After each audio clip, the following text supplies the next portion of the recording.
ladies and gentlemen.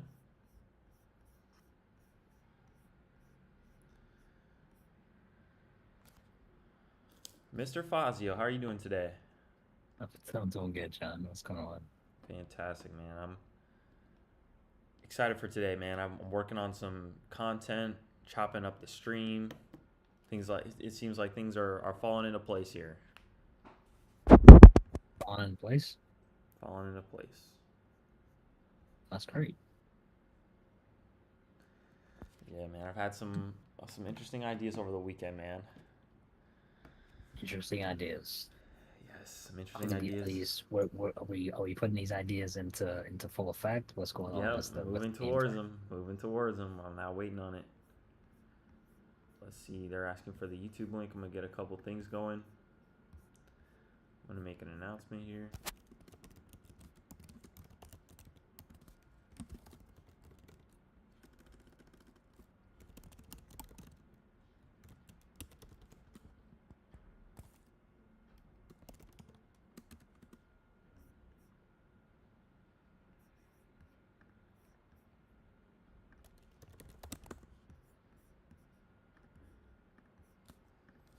Welcome, welcome, welcome, everybody. I'm going to drop the link here for some of you that cannot hear the audio. And we're about to hop into it. I'm going to drop an announcement.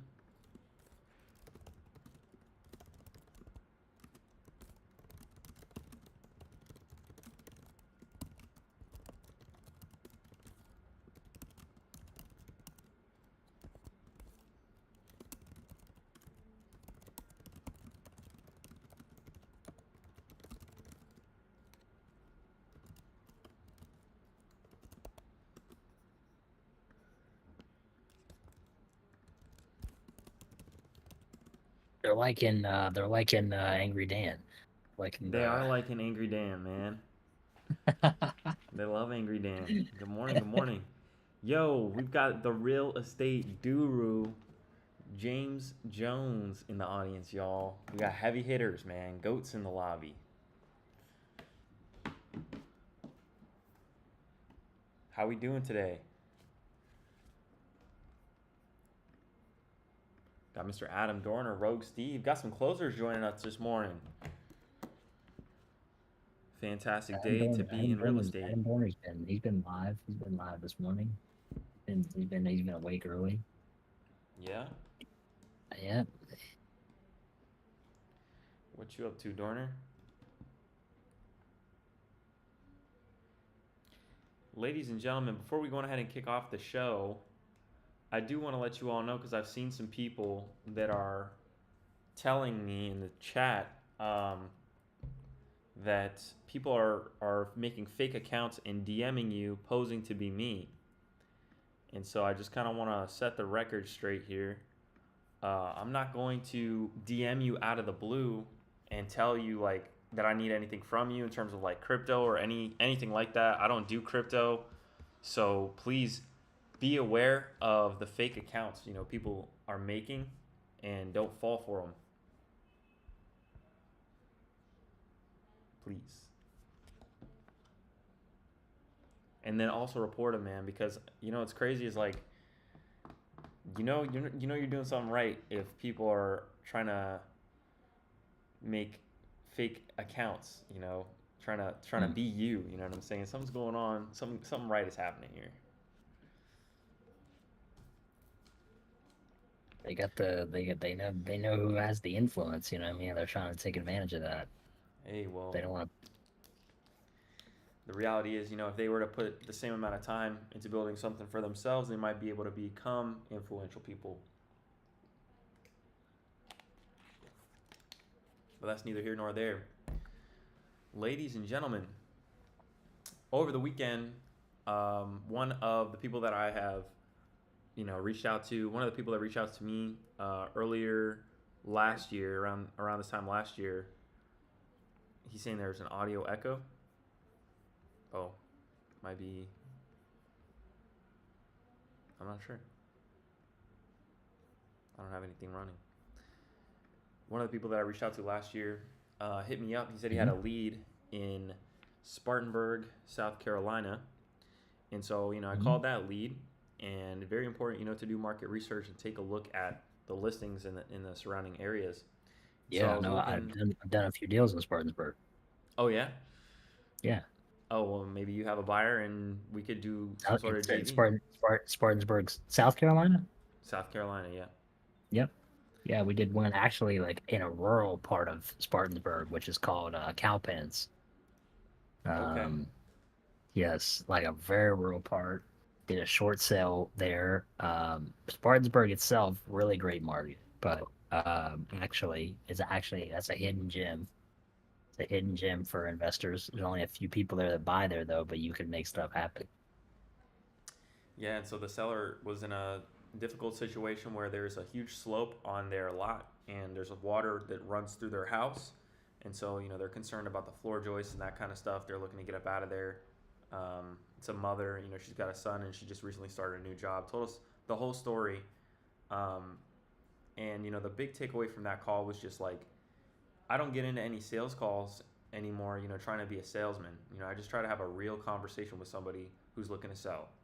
And it's so important, that you learn how to frame your questions and how to frame your call, because there aren't like these keywords or buzzwords that are important to use necessarily, but what's most important is how you frame your questions. That's the most important thing you can learn how to do, is how to frame your questions. And so after that call that I had with the seller, I was looking in the area for Mm. comps to try to see, okay, well, what do I think this house might be worth after it's fixed up? And I saw that there was one property that was currently listed for 215. I said 215. That's pretty high. It seems pretty high. It's only been on market for 10 days. All right.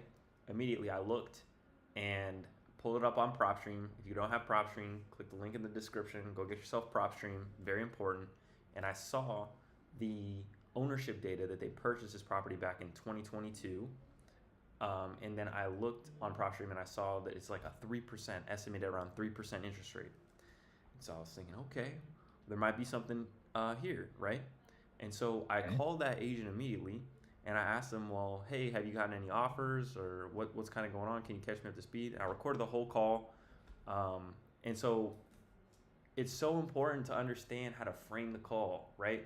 Because I came in, I let her know I'm an investor in Spartanburg. I was actually taking a look at a property just down the street, and I came across your listing, and I just wanted to know, what's kind of going on. Can you catch me up to speed? She told me the situation. It's turnkey. Sellers got to move. They want to be close to family. Cool. All right, they're on a timeline. Perfect. Okay. Well, are you getting any offers close to your listing price? She's like, no, the highest offer we've gotten is in the 180s. And I'm like, oh, well, if they're going to accept that offer, they're going to be having to write a check at closing. She said, yep. And, they're not trying to do that. And I said, okay, well, how much are they, really trying to walk away with here? Well, first I asked, have you ever worked with an investor before? She says, yeah, I work with investors all the time. Have you ever done anything creative? She said, are you talking like sub two? And I'm like, yeah. She's like, yeah, I've done a few sub two deals. I'm like, okay, perfect. All right. Now she's got, just by asking these types of questions and framing your questions, you can get better responses out of people. And it's not about manipulating people and using like dark psychology or whatever, but it's about knowing how to ask questions and knowing when to ask questions and knowing how to use logic when you're asking your questions, right? One of the things that I was doing on that first call with the first seller was when I was asking them questions, when it came to price, right? The guy really couldn't get her bottom line out of it. Okay. I explained what I was looking at in terms of the value of the property, and I explained that, hey, it looks like because of the situation with the house, it might not have any value. And she agreed, she understood why I said that. And then from there, I was like, okay, well, if we weren't really looking at this property, to be of value for the house, would you consider accepting an offer just for the land? And then she immediately told me her bottom line was 50 grand. She wanted around 50 grand in the beginning. She immediately price dropped herself, anchored herself, saying that, there's land value estimated 20 grand. Then from there, she was like, okay, well, I think bare minimum I'm going to be looking at walking away with 35, right? But she already brought up 20 grand, right? So I think that's probably her getting closer to her bottom line. But the reality is, if you know how to ask the right questions, sellers will end up telling you exactly what they want, what their ideal scenario is. You just have to give them the paintbrush and let them paint the picture, right? You just hold the canvas. That's it. I don't know how else to explain it. But if you can hold the canvas and let them paint their own picture, um, you will end up getting some shit John's done. got food. John's got food coming. I got something coming here, man. I got something coming here. But yeah, I wanted to share that with y'all.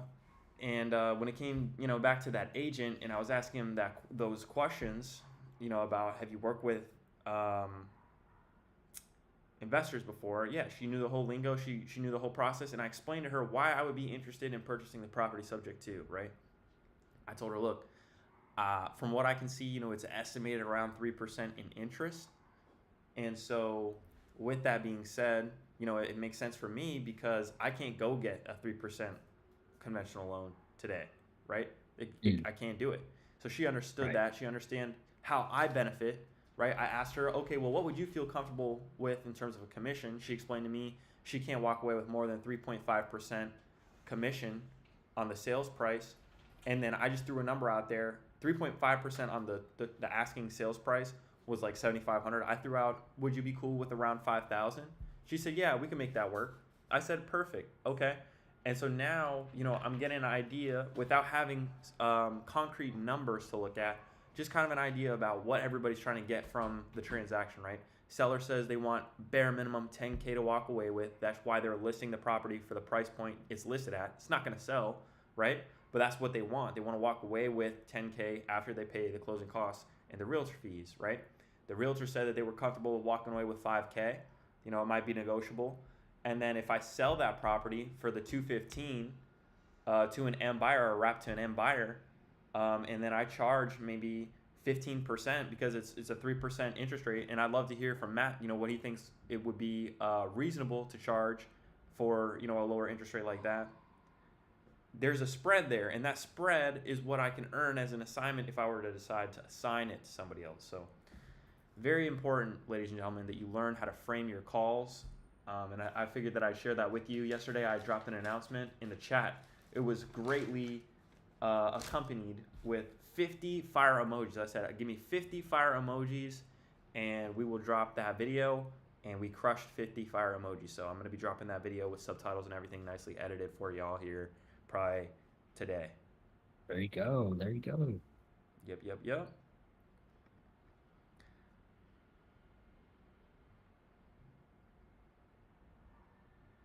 Where'd I put all those fire emojis once I got them? I put it right in my brain and I executed on some other stuff. I've been editing a video from last Friday's live stream where Matt's breaking down the emotional roller coaster of how we see there's a specific dollar amount that we're gonna earn, but it's not ours until it's ours, right? So that's what I've been working on. I see Mr. Dalton Woods, man, locking up a contract today. That's what I'm talking about, man. And Dalton and I are on fire right now, man. That is fantastic. That is Dalton, fantastic. Dalton, Dalton's out here smoking and joking these assignments, man. He's smoking and joking. That's great to hear. But yeah, John, let me know what you got in Spartansburg, man. I do have a guy out there. He pretty much buys all the stuff out there, and if anybody has anything in a place called Cowpens, there's about like 2 buyers out there, and I got the main one. So um I just recently made him a lot of money. So, y'all let me know. Y'all let me know Fantastic. on that one. I'll let you know, man, because I had the guy that brought me the lead. His name's Muhammad. He's in the chat. I told him to go and reach out to buyers and get an idea, about what the market would feel comfortable paying. He got feedback immediately. He took action. He implemented immediately. Got feedback. One of the guys said that he'd be around 20K, and then the other guy was kind of lowballing. So we'll see, what happens, and Dan, I'll keep you in the loop about what buyer it was. Maybe if it was one of your guys, or not. But if you've got somebody that might want to pick it up, throw it to them and see what they pay for it. And if it makes sense, bro, let's break bread, man. We haven't broken bread yet. That is true. That. Well, we we have in a lot of ways. We have in a lot of ways the value outside of this community. But you're right. We've never done a deal together, so that's kind of crazy. But it's kind of crazy. But we'll make something happen. If there's something there, we'll make something happen. That'd be Word. cool. I think the only person I've actually done a deal in the community with is like just a JV is just Matt Riley. With Matt and that That's one guy, that's the it. the Sam guy. Oh, yeah, we don't talk about it. We don't talk about him. He's gone. He's He left. yeah. He's well. You know how it is. You know how it is. They have a little bit of success, then it gets hard. You know what I mean? Then uh They're on the towel. they don't want to keep it up. I mean, they can't because when you make that first check, that's the easy that's where it gets easy. I mean, it's really the building the business after that. That's really what's hard, man. Having the business, keeping the business afloat. That's what's difficult. That's where most people struggle. That's where they fail.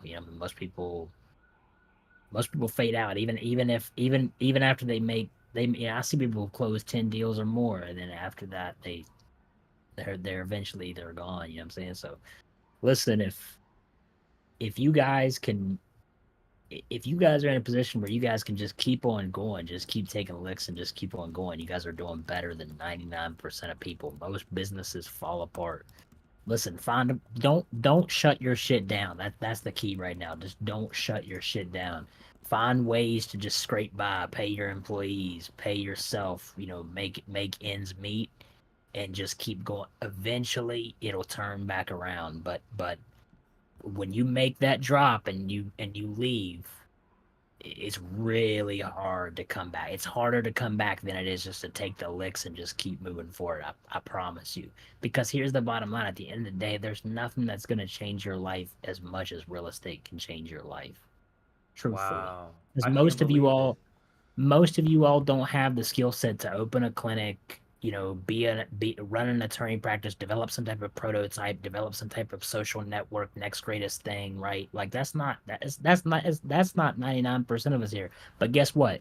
100% of us can all do real estate. Everybody in the world can do real estate. So nothing has the ability to change your life like real estate.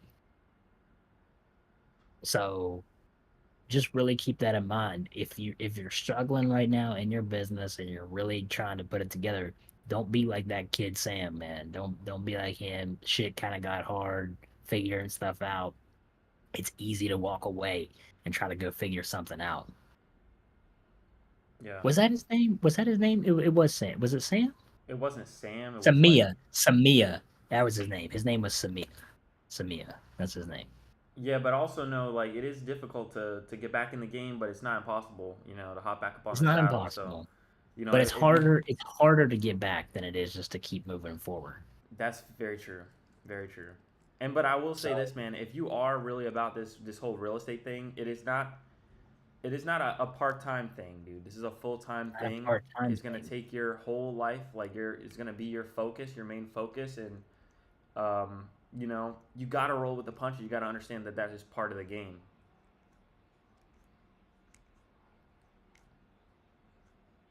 Listen, everybody, like, thinks now, what I'm saying? They're like, oh man, what I mean, you got to figure it out, blah, blah, blah, blah.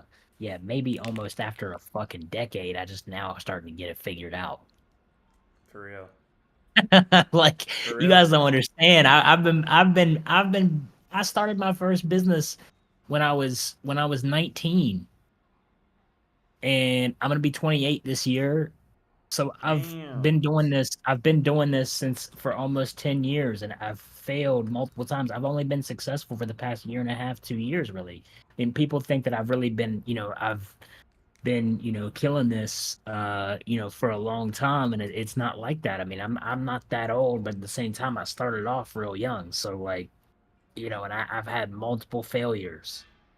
So these motherfuckers in the chat, bro.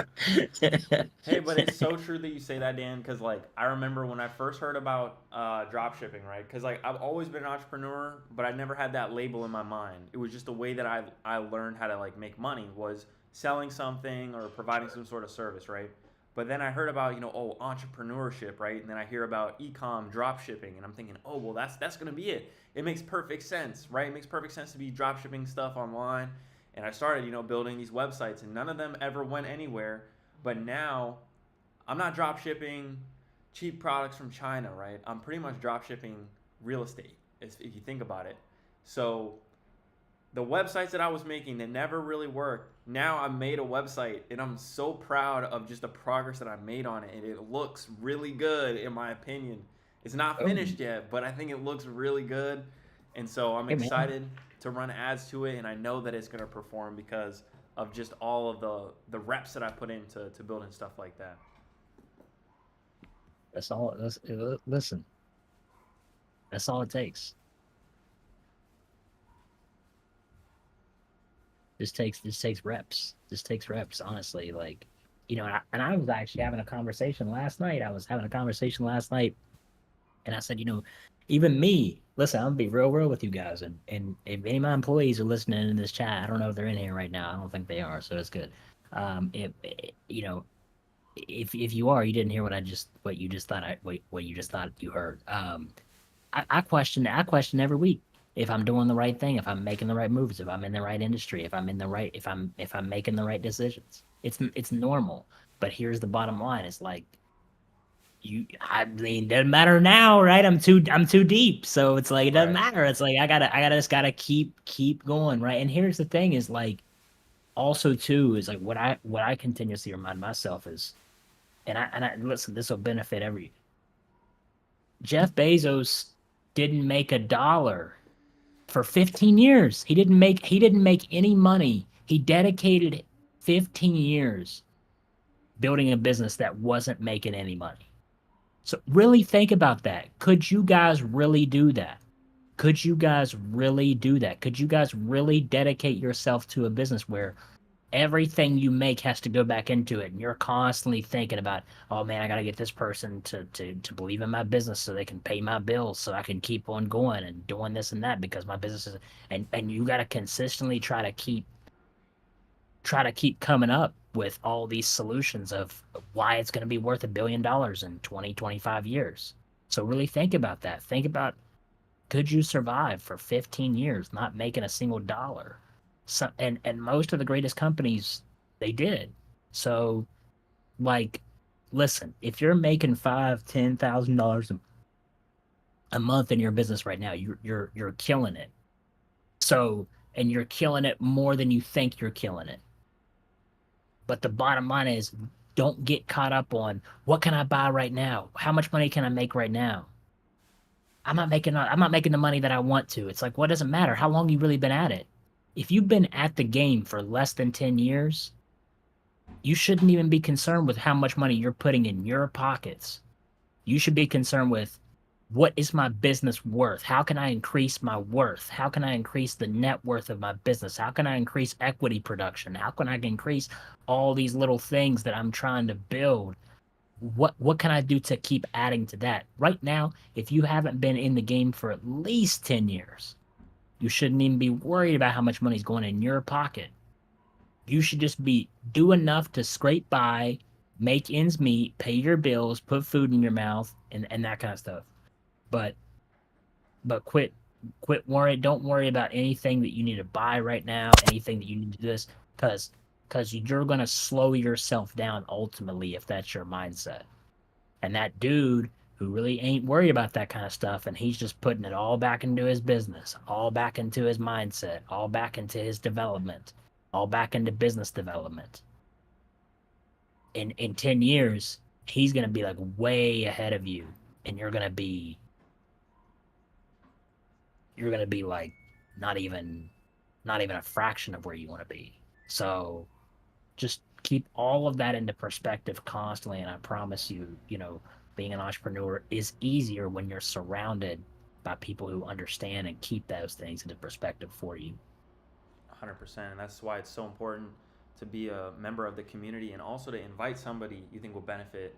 Guys, if you haven't already, you need to send somebody the link. This is the #1 most valuable real estate community in existence. We don't just say that because it sounds nice. We say that because it is a fact and people believe that. I believe that. And I want to know how many of us in the chat believe that. Like, why do you show up here every single day if it isn't #1? Why is it that you show up? Good morning, Sumo. We got Mr. What's up? What's Savion. up? I got a question for you creative guys. You know what I'm What's saying? up, And Savion? I'll be seeing you guys. What's going on, Dan? What's going on? I got a creative opportunity right now, and I don't know how to approach it. So I kind of want to ask you guys how you guys would approach it to see if I can make something work here. So I got a guy. He's elderly. He has cancer. I feel bad for him. I really do. He has cancer. He's 75. He has a 3-unit building. So it's 3 units. It's a single family, but he's converted into 3 units. He wants to sell. He doesn't want to own the property anymore. He wants to, not have ownership, but he wants to stay there. So he said, "Hey, look, I know I can't sell it cash to an investor because they have to fix it up, and I don't want to leave." Basically, what he's saying is he wants to, finish his days off at the property. Mm-hmm. So how would you approach it? I mean, I know how much he's getting a month in rent. I probably should get a mortgage statement, but I'm going to swing by the property today and talk to him. But basically, he wants to stay there into the property. He doesn't want to sell it. He doesn't want to leave. He just wants to take away. He doesn't want ownership anymore. So just pretty much be a, like a, renter, pretty much. But I heard people say, "Oh, you never want to do, creative finance or have someone, living there." I think someone said that in here. They're like, you don't want to. Well, we were talking about that. We were talking about that just the other day. What like last week? Some Bob brought us a deal that was going on, and we were talking about that exact fact, and I mean, it really just depends. I think we really just took it down. It really just depends to the situation, right? What's the situation of the person that we're, that we're talking about here? Or can we get more context maybe with what's with what? Well, like what? Yeah. Like, can you maybe give us some more context on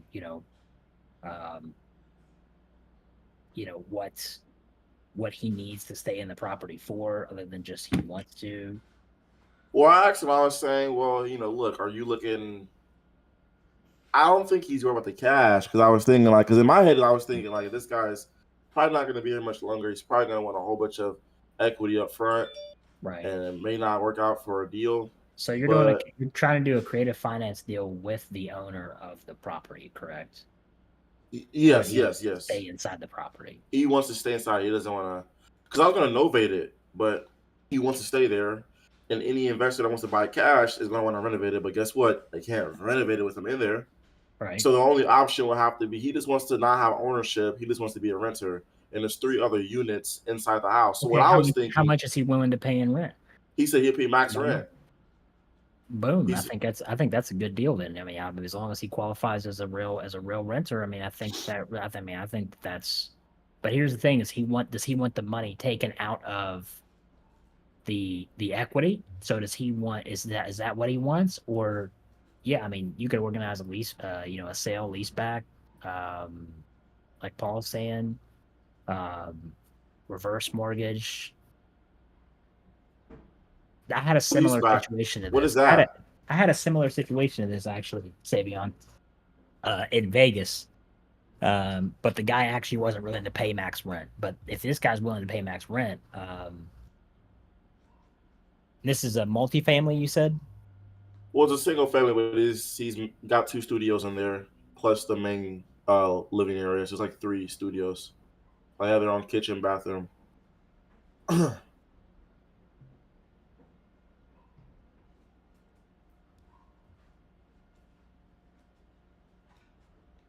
He has a reverse mortgage on it?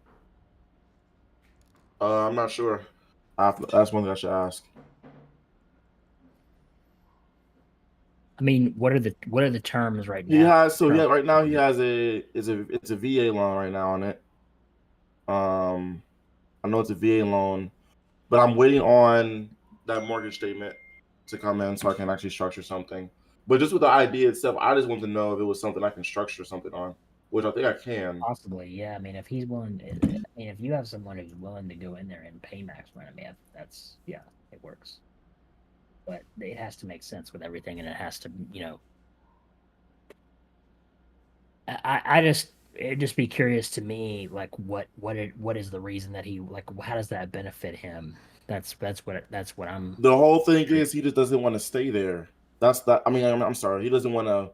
He doesn't want to leave the property. That's the whole thing. Like that's Okay, the reason why it benefits him. I mean, why does he want to sell though? He said he doesn't want to have. He's tired of maintenance. Ability. It's the whole ownership part of it. Responsibility. Maintaining, yes, exactly, responsibly maintaining the property. He's sick of it. He doesn't want to do it. So he'd rather leave it to someone else and then become a renter. But he does not want to leave the house at all. He does not want to leave. And the other units are vacant. Yes, yeah. Does he want money up front? He didn't say he wanted really money up front, but I'm gonna go see him today and really get all the information face to face at the house. Did he ask for a creative deal, or you're spitballing? No, he didn't ask for it, but I kind of already pre-qualified him. Said, look, man, like your situation here, you're trying to sell it. You don't want to have ownership of the property anymore, and you want to stay there because he tried to sell with a realtor that didn't work. Why? Because you have to leave. The family's gonna move in there or whatever the case is. Right. And then all these, so all the other options everyone's pitching him doesn't work. So I already kind of pre-pitched him, and he was saying, yeah, let's do that. But my question is, I don't know how I will pitch something like that when he probably doesn't have that much time here left. He's not gonna want to. How would that work? Like, how would you structure? Okay, yeah, I didn't know, like, because if I know you can do like seller finance with people or you like sub two or stuff like that, or a hybrid. But with this guy not being here much longer, he has a mortgage in place, or he doesn't? Yeah, he did a refinance in 2018. Okay, so he's got a.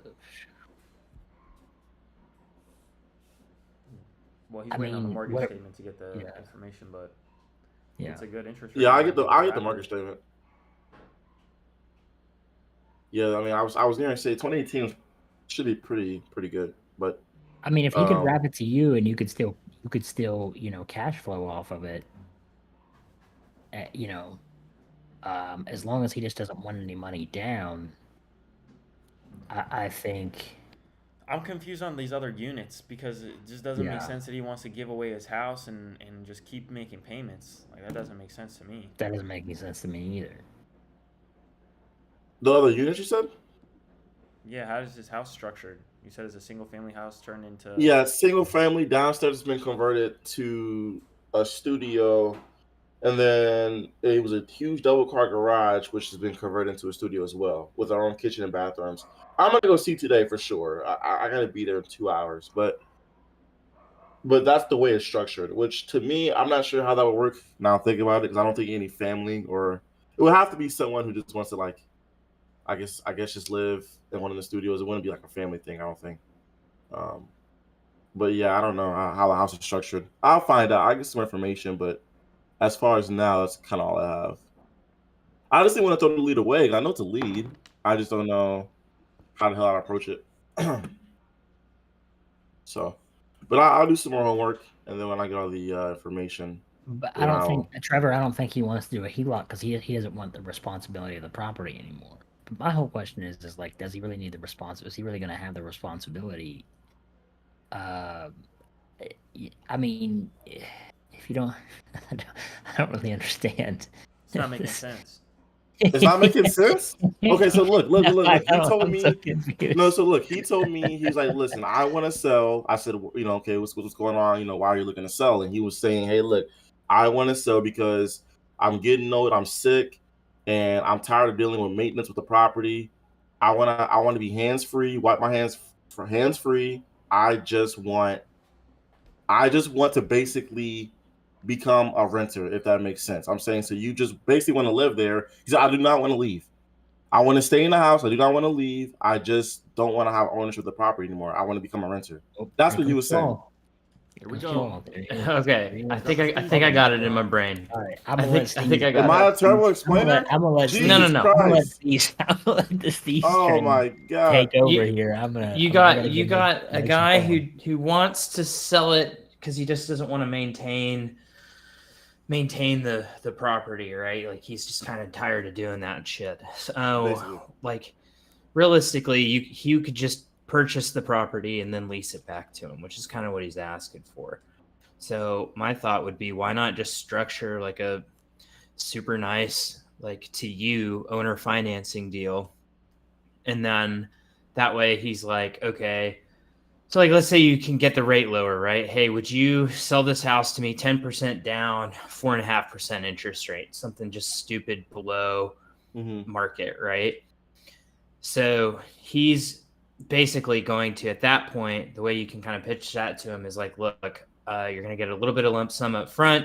I'm going to start maintaining the property. You are leasing the property from me, but you're kind of getting a discount on your rent because I'm giving you monthly owner financing payments the whole time, right?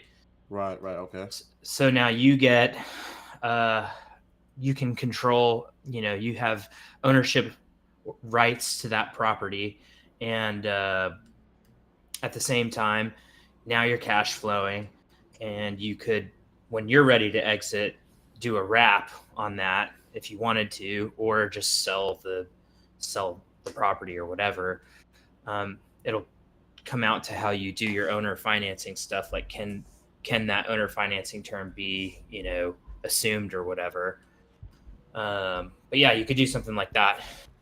That way, you're officially the owner. You don't have to commit that much cash up front. This guy gets monthly payments, and you're a landlord, and you're kind of double dipping a little bit. Everyone's kind of money piles are moving around, but no one's really pissed about it, type of thing. Okay, and I honestly think that's what he would want to do. Honestly, okay. And what'd you call it again? I'm assuming he owns it outright, right? No, he doesn't. That's the answer. He refied in 2010. Yeah. Oh, he refied. What's his remaining balance? Yeah, that's what I'm saying. We're waiting on the mortgage statement. I only came up here to ask if it'd be a good a creative deal, But I mean, I'm waiting on the mortgage statement, which I'll get it today. I think you do the math on it, but then maybe see if you could do a loan assumption. I mean, keeping him as a tenant isn't a terrible thing either. Okay. Yeah, at that point, I gotta get more into this creative stuff, man. I only be doing cash innovations. I gotta really get into this creative stuff. I mean, you're doing good with it. All right. I'm popping out. I was just typing stuff, and I was like, I think I'm just. Well, yeah, I'll get the mortgage statement. I need some more homework, so I'll get that and I'll come back when I have all that information. Awesome. We'll be here. Appreciate man. it. Absolutely. Keep us posted. I got you. All right, ladies and gentlemen. If nobody else has any questions or wants to hop up on the stage, I say we hop into the workday.